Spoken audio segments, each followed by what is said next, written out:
Eyo, what's up sa inyo mga kakwento? So, kumusta? So, sa labas po tayo ng dormitory. Yan, no? Linis ang lamig ngayon sa lugar namin. So, katapos lang ng ulan, naisipan ko lumabas para makasagot ng mga katanungan ng ating mga viewers o yung mga gustong mag-apply dito sa Japan. So, yun po yung mga ginagawa kong mga vlogs, no? Nag-share tayo ng mga idea. Bibigay tayo ng konting idea sa mga gustong mag-apply patungkol dito sa pag-apply dito sa Japan. So, unang-una, gusto ko munang i-shoutout si Sir Idol Yonitsuki. So, ang kanyang comment ay 3 years ago na ang kanyang experience. So, pwede at maaari pa bang maselect ang yung experience niya o siya pagka nag-apply dito sa Japan. So, kasi ito mga kwento, no? Kadalasan sa mga agencies sa atin sa Pilipinas ay ang hinahanap po nila ay yung experience na legit po talaga. Lalo na yung Certificate of Employment, yung COE. Yan po yung kadalasang hinahanap ng mga agency sa atin sa Pilipinas. Ngayon, para sa iyo Sir Idol Yonitsuki, kung 3 years ago man yan, so napakalaki pa rin po ng chance mo na maselect o mapili ng employer basta ikaw po ay legit, legit sa i-apply mo dito sa Japan, kasi kayang-kaya mo siyang i-depensa at meron kang ebidensya na ikaw ay isang skilled sa anumang larangan na trabaho na gusto mong i-apply dito. Kaya huwag kang mag-alala na kasi kahit na sa bagay ito mga kwento, meron po talaga mga agency na yung experience nyo ay 10 years ago o 15 years ago. So may mga agency po na parang hindi na acceptable yung ganung katagal ang experience. Kumbaga parang at least kahit na 5 years yung nakaraan na yun ang naging experience mo. May mga agency po talagang ganun na naghahanap na dapat 5 years lang ang nakaraan ay yun ang naging experience mo. Pero yang sa'yo idol ay 3 years ago lang. So pwede pa rin po yan. May mga agency po talaga ganun. Mga agency naman po talaga na kahit 20 years ka pang 20 years pa yung nakalipas o 15 years pa yung nakalipas o ilang taon man yung nakalipas, as long na kayo po ay legit at yun po yung experience niyo na meron kayo mapapakitang COE sa agency may bibigay, so wala akong magiging problema. May mga agency lang po talaga ine-required lang din nila kung ilang taon lang ang nakalipas yung naging experience mo. Kaya Sir Yonitsuki at 3 years pa lang yan, kabago-bago pa lang, so pwede at malaki ang chance mo ma-select kapag ikaw ay nag-apply dito sa Japan. So yung pwede kong may bigay na idea sa iyo So shoutout kay Sir Idol Yonitsuki at maraming salamat sa iyong katanungan para kahit paano makapagbigay tayo ng idea sa mga gustong mag-apply dito sa Japan. So ito naman po ay kay Sir Idol Kenbao. So shout out kay Sir Idol Kenbao, So ang kanyang comment ay patungkol naman po ito sa mga lamsam o yung may bigbigay ng gobyerno ng Japan sa ikinakaltas sa amin dito kada buwan. So ang kanyang comment ay 3 years and 3 months. So ang pino-point out niya kung kasali pa ba ang 3 months sa may bibigay o may babalik sa kanya na lamsam pag uwi niya sa Pilipinas. Sir Idol, ito yung kasamahan ko noon ay 3 years and 7 months. So, hindi man sila nagkakalayo. Pero, yung 3 years and 3 months, idol, lahat po yan counted. Lahat po yan ay makukuha ninyo kung depende kung magkano po ikinakaltas sa inyo. Hindi lang po 3 years. Yung 3 months na tinatanong mo, idol, kasama po yan sa makukuha mo.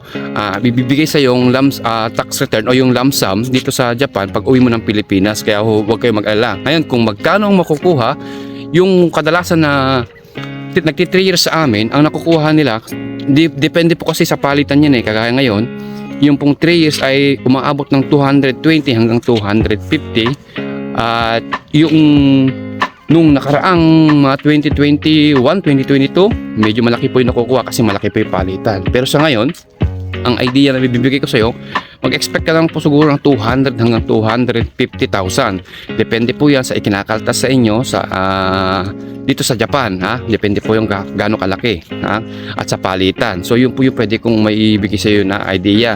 Pero yung 3 months, kasali pa rin po yan, At ang makukuha mong pera siguro nasa 200 pataas hanggang 250, 260. Yan po yung sigurong kuntiwa. So sila wala. So naglalakad-lakad kasi tayo. So bawat tao na makasalubong ko na medyo may edad na talagang bumabati tayo. So yun po yung Sir Idol, Kung halimbawa na uuwi ka na at ang tanong mo ay kung magkano makukuha mo nasa 200, 250 hanggang 260, 270 ganyan. At kasali pa rin po yung 3 months na tinatanong mo sa atin, So yun po yung pwede kong may sagot sa iyo Sir Kenbao. Salamat idol sa katanungan. So ito naman po ay kay Sir Idol, shoutout kay Sir Idol Coach Kepron. So ang kanyang katanungan ay patungkol naman po ito sa pag-aaral ng Japanese language. So kung provided daw ba ng Japanese employer yung pag-aaral ng 3 months, araw-araw daw ba yun, at kung meron bang Sabado o Linggo, kung anong oras ba, kung 8 to 5 p.m. Ito mga kwento, no, yung pong ang pinaprovide ng mga Japanese employer once na kayo na-select ay yung libreng tinatawag na Japanese tuition fee. Pero yung sa pag-asa, sa bahay, sa pagkain, sa pamasahe, sa gagamitin sa school, provided nyo po yun. Kayo po magpo-provide na yun. Ang libreng tinatawag ay yung pong tuition fee sa pag-aaral ng Japanese language. Ngayon, sa oras ng po mga kwento, nung kami po ay nag-aaral, namili po kami. So, sa amin ay half day. Kaya nga lang, hindi po inabot ng 3 months. Inabot po sa amin ng almost 6 months. Kaya ang pinili namin half day yung 9 to 12. Meron naman pong mga oras niya pwede nyo pagpilian. Ngayon, depende sa... Ang alam ko, wala pong Sabado-Linggo. Ang alam ko sa pag-aaral ng Japanese language, wala pong Sabado-Linggo. Kung meron man, ay maaari sigurado whole day po yun. Ngayon, kung panggabi din naman po ang tinatanong nyo, wala pong panggabi. Kadalasan, 9 to 12, 2 to 5. Yun po yung kadalasan na ino-offer nila. And then, kung meron mang whole day, malamang 8 to 5 p.m. 9 to 5 p.m. 8 to 5 p.m. po ata yun. Hindi ko natanda eh. Meron po kayong pwedeng pagpili pagka kayo po yung mag-aaral ng Japanese language. Kaya nga lang, yun nga, kagaya ng sinabi ko, yung pong pag-aaral nyo sa Japanese language ay ang tuition fee lang ang libre. Yun ang magiging provide ng mga Japanese employer. Depende pa po kung kayo po ay nag-aral muna ng Japanese language at bago ma-select ng Japanese employer. Kasi kung nag-aral muna kayo ng Japanese language at sagot ninyo ang tuition fee at lahat-lahat, wala ho muna magiging sagot ang employer ninyo. Sagot nyo po lahat yan. Once na pinili nyo yung mag-aral muna ng Japanese language bago kayo magpa-select, magpa-line up sa final interview at ma-select ng mga Japanese employer. So, ang magiging sagot ninyo ay lahat po. Ultimo, pamasahe, lahat. Tuition fee, sa pag-aaral ng Japanese language, yung food and lodging sa Manila, sa titirahan, sa inyo po lahat yan. Wala akong sagutin ng employer once na pinili nyo yung mag-aaral muna at bago kayo magpa-select ng magpa-line up ng Japanese employer, bago kayo mapili. Yan po yung pwede kong may sagot sa iyo, sir.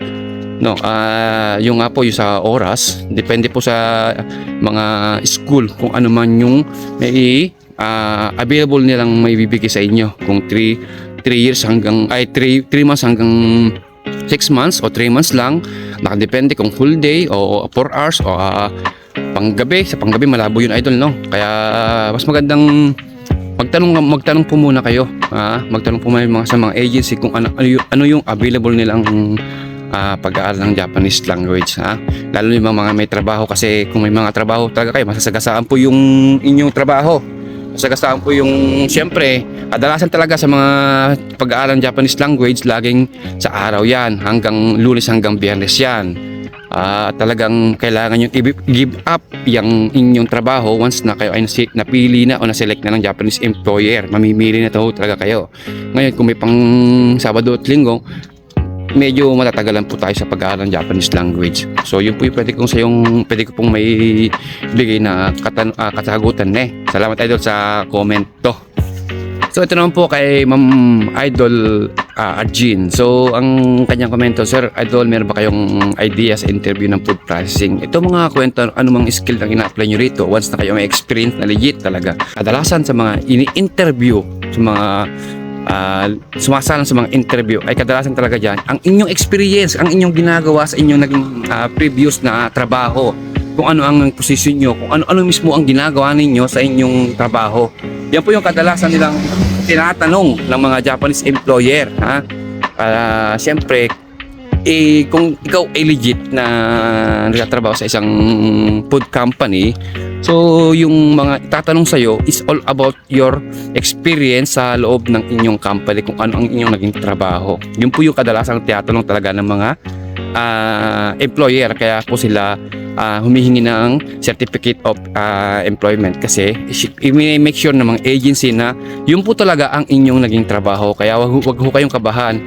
At ang maaaring maitanong talaga sa inyo ay patungkol palagi sa inyong naging experience o ginagawa sa inyong mismong trabaho. Yan po yung pwede kong maisagot sa iyo, Ma'am Ergin, no? Kaya kung kayo po ay legit talaga na nagtrabaho sa ganitong company sa food processing industry, so huwag po kayong kabahan dahil ang itatanong lang po sa inyo kung ano ang inyong ginagawa, kung ano ang inyong ginagamit, kung paano ang proseso, mga ganun lang ba. So kayang-kaya nyo po sagutin yan kung kayo po ay nakapagtrabaho sa isang food company industry, ne? So ito naman po ay kagaling kay Idol John na Mark. So ang kanyang talong naman ay kung ano po ba ang libre sa pag-apply mo bilang isang farmers dito sa Japan. So unang-una, ulitin ko ang libre na sinasabi kung kayo po ay dadaan sa select muna bago mag-aral ng Japanese language ay yung inyong tuition fee. Yan po yung libre na binibigay ng Japanese employer, no? Bukod taki yan, wala na pong iba. Lahat na po ay gastos na natin. Lahat hanggang sa pag-aaral ng Japanese language. Yung tuition fee lang ang bukod tanging may libre. Ngayon, kung magti-training man kayo sa atin sa Pilipinas ng isang farmers, so sagot niyo po lahat yan. Wala na pong magiging sagot ang Japanese employer. Pagdating nyo rito sa Japan, ay yan po talaga ang magiging trabaho ninyo. Kaya, shout out sa'yo, Idol Isabela. So naglalakad-lakad kasi tayo sa kalsada. So Ma'am John, balik tayo sa'yo. Ang iyan po ang pwede kong maisagot sa'yo, no? Ang libre lang po talaga ay yung pag-aaral ng Japanese language na tuition fee kung tinatawag natin. At yung gagamitin sa school, pamasahe, pagkain, tirahan, lahat sa inyo na po yan. Depende pa po kung kayo po ay mag-aaral muna ng Japanese language o masiselect muna ng Japanese employer. Kaya good luck po sa inyo, madam. At huwag kang mag-alala. Pagdating nyo dito sa Japan, sulit naman po inyong magiging pagpagod sa pag-apply dito sa Japan, ne? So ito naman ay galing kay Sir Idol Junel. So ang kanyang katanungan, kung mayroon bang makukuhang certificate of employment kung 1 year ka lang na magtatrabaho sa inyong company dito sa Japan. So ito mga kwento, no, kadalasan talaga kapag nagwa 1 year yung mga trainee dito sa Japan ay nahihirapan sa trabaho, yung pakikisama sa mga nagiging kasama sa trabaho.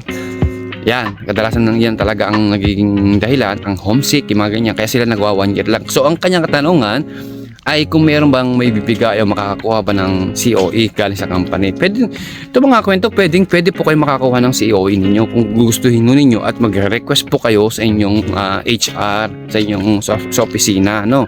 Kung pwede bang makakuha ng mga ganong certification para magamit po uli natin sa pag-apply uli kung saan man gusto natin mag-apply sa ibang bansa, no?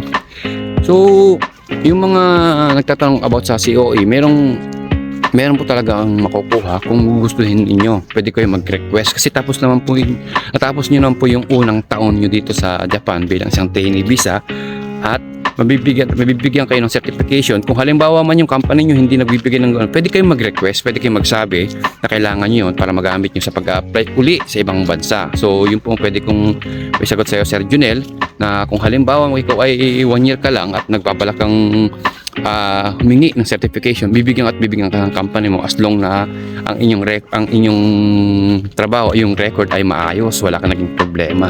Kasi talagang isasaad din sa certification na kung ano ang iyong naging trabaho at ano ang iyong naging status nung ikaw ay kasalukuyan nagkatrabaho sa company dito sa Japan. Kasi ganoon yung mga kasamahan ko nung umuwi, nakasaad doon sa certification nila kung bakit umuwi, kung anong dahilan, nakalagay doon. Ngayon kung matatapos mo yung 1 year mo at wala kang naging record sa opisina, so maganda yung magiging certification na may bibigay sa iyo. So yung pwede kong mabigay at pwede po kayong makakuha ng certificate of employment as long na kayo ay mag-request kung halimbawa man na hindi nagbibigay inyong mga company. So yun sa'yo, Sir Idol Junel, na. So sana masagot ko ng tama yung mga katanungan ninyo, no? So ako naman po ay nagbibigay lang ng mga konting idea, nagbibigay ng konting kaalaman patungkol sa pag-apply po dito sa Japan sa mga gustong mag-apply, makapagtrabaho dito sa Japan, no? So medyo mahadilim na at hapon na at paulan na rin po. Naglalakad-lakad tayo. So paano? Hanggang sa muli. Ako si Kuya Marvin at ito ang Maragab Experience.